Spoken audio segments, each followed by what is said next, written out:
Yo, peoples! Qushu92 here, and welcome back to yet another iteration of Qushu Views Anime. Onwards to the next episode of One Piece, so let's get it started! Last we left off, we saw people fighting, so many people fighting. We saw Kaido fighting against Yamato, we saw Luffy trying to regain his strength, and Momonosuke is desperately trying to get Shinobu to get him back up to Onigashima again. I have to say that Demonio Fleur animated was a pivotal and one of the greatest moments of the entire Wano arc.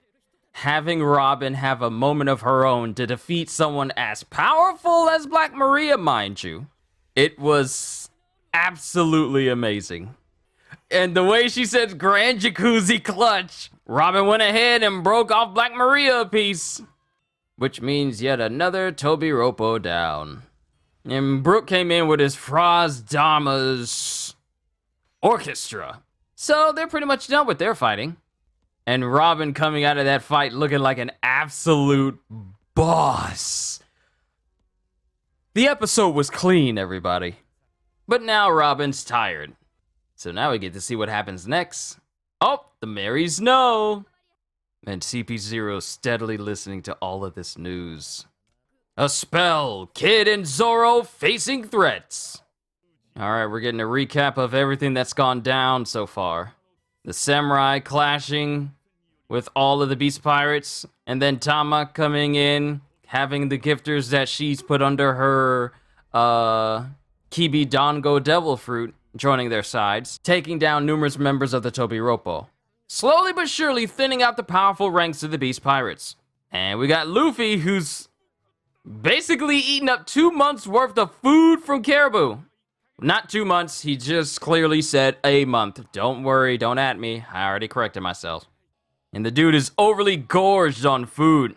I wonder if he's gonna instantaneously burn through all that food. The moment he's... Yep. He burned through all that food, and he's right back down to his normal size. Just how does Luffy's metabolism work? Third floor inside the castle, Onigashima! And we cut to Fukuro Kuju versus Raizo. So have I been saying Fukuro Kuju's name wrong? Like I say it how it's... Ooh! Ninpo! Clone Jutsu! And Fukuro Kuju is literally fighting with his earlobes. Raizo's getting beaten up by earlobes. You know, if Enel actually learned how to use his earlobes, maybe he would have stood a chance against Luffy just a second longer. Notice I said a second longer. Every time I see Odin's face, all I see is the true essence of a Chad. That's all I ever see. Ooh. What a visage from Raizo just standing in the midst of fire. There are some actually good cinematic shots in a lot of these episodes. Oh, it looks like Shinobu did it. Yo, it looks like Shinobu followed through. And now we cut back to Killer versus Hawkins. And Hawkins, with his old straw ability, still managing to survive all these hits. I wish being able to mitigate damage to yourself was an actual ability that Basil Hawkins had in One Piece Pirate Warriors 4. And now we're back here with Kid versus Big Mama. It feels like forever since we last seen anyone else doing literally anything. It feels so long ago. I don't know, Eustace. I mean, you're telling Law to shut up, but I mean, he's probably one of the more smartest people out of this entire group, so it would probably help to listen to him. I just like to see the animation of Kid building up his arms to be even bigger, piece by piece. It gives me a real Jon Stewart Green Lantern type vibe. Because these are not like hollow Ooh. Okay. Killer just hit Hawkins. And Kid just fell over. Oh. Yep. There's a confirmation right there. Kid's wondering why he got stabbed all of a sudden. We saw Killer stabbing into Hawkins. Thus, Basil Hawkins reveals his hand. His life is now linked to Kid, which means that in order for Killer to cut down Hawkins, he's gonna have to kill Kid in the process. which makes this fight against Big Mom all the more strenuous. Because now Law has to pick up Kid's slack whenever he gets hit, if Killer chooses to hit Hawkins. I don't know if it's me, but we really don't see blood flowing from a wound like we just saw from Kid just now. We normally don't see this. I completely forgot how tense things can be when we're not focusing on the Straw Hats all the time. Everyone else is having their very serious moments as well. Oh, back to Queen and his super weird transformations. Oh, the animation changed as well. It's gotten a lot more fluid, if you will. This kind of reminds me when Chopper was going up against Queen earlier. And everyone's getting caught up in the blast as Sanji clashes with Queen. Wow. Ooh, my goodness. That skywalk was crisp. So now Sanji's got to deal with King and Queen. Oh my, okay. Can we talk about Sanji dodging with these skywalks? How fluid and good they look. Oh, these backward shots of skywalk are just crisp. Amazingly crisp. Woo! Concassé! So, I guess King doesn't care about friendly fire. This animation is crisp. Oh my goodness, this is so clean. And now King has arrived. Yo! Oh, this dude's dead. Well, that's the price of betrayal. Now King and Queen are just mopping up the floors with everyone that's turned. And Marco can't do anything. Your boy is tired. Wow, that's a shot. That's a beautiful shot. Zoro still hasn't moved since he's been injected. This is like something straight out of a Godzilla movie if there were kaiju. Woo! Sanji! Coming in for the save! You're welcome, Marco. Oh, the crisp animation continues. And now we got Pedals Pedal. Why are you still here? This level of animation kind of reminds me of the entertainment district from Demon Slayer to a certain degree. Uh-oh, somebody's running up on Pedals Pedal. I know who it is. It's Nekomamushi! Oh, Pedals Pedal, you are in for the fight of your miserable little life. See, Wanda and Carrot weren't able to get the drop on you to get revenge for Pedro. Yo, the facial animations of Nekomamushi. Man, everyone's protecting Zoro until he fully recovers. Because if that man gets back up, and King's coming, that's one way to bar the way from keeping someone from running away. I know I said way 3 times in a short sentence, but I mean, that's the only way I could describe it. To be continued, I actually thought something was gonna happen. What? I thought something was gonna happen in this episode. On the next episode of One Piece, recapping fierce fights, Straw Hats versus Tobi Roppo. Okay, if this turns out to be a special episode, I may not do a reaction because I've already done it when the episode released. Alright, ladies and gentlemen, yet another interesting episode of One Piece.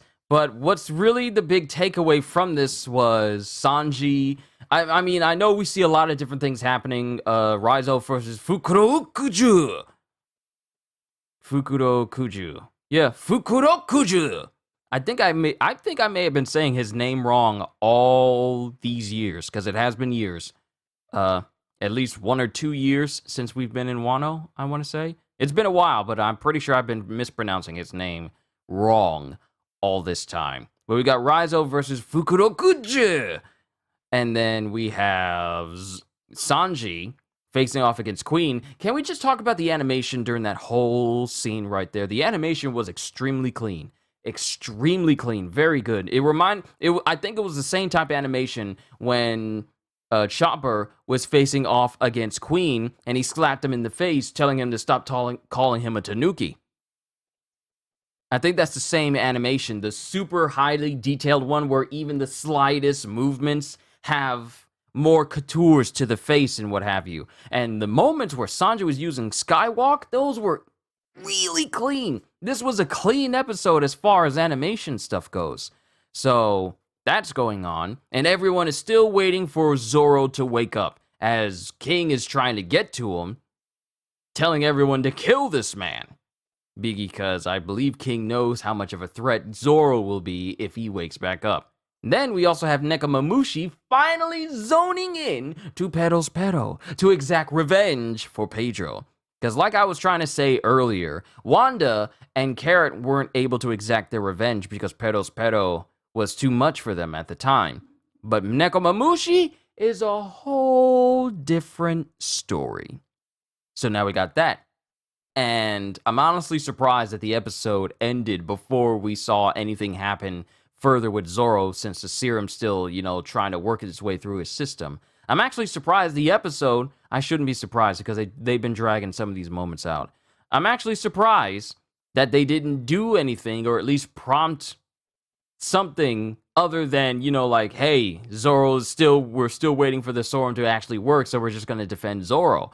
And I guess we still gotta wait. We actually do still have to wait because it's not gonna happen in the next episode. Like I said, if the next episode is like another special episode where it's just recapping stuff that we already know and it's just people giving their commentary towards it, I may not do a reaction to it because it's just gonna be me commenting on stuff I've already reacted to with not much of a difference in my reaction. So I may not wind up doing it. I'm only going to do like the canon stuff as soon as it drops. So that's just me. But you guys let me know what you thought of this episode as a whole. I still like the animation. Some of the cinematic shots that you see inside of this episode were very detailed, were greatly done.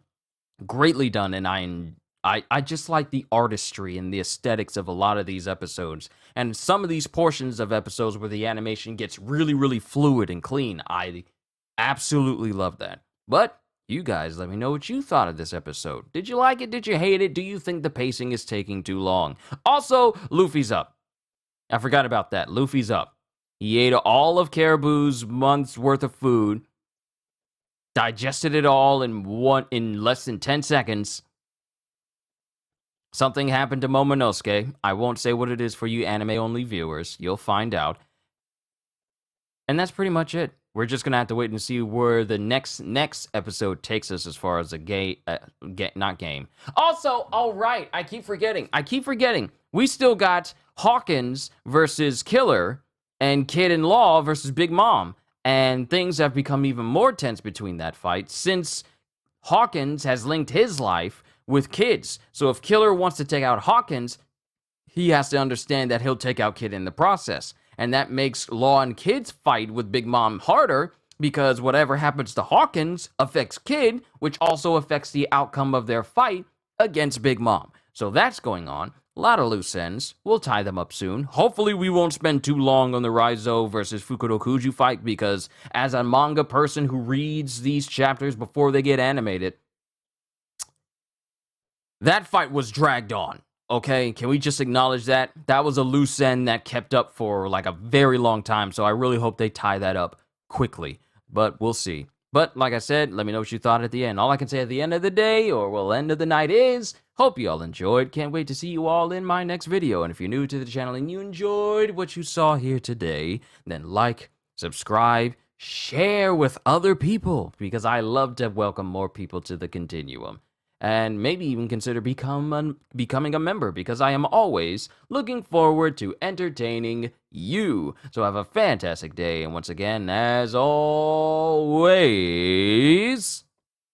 later, peoples.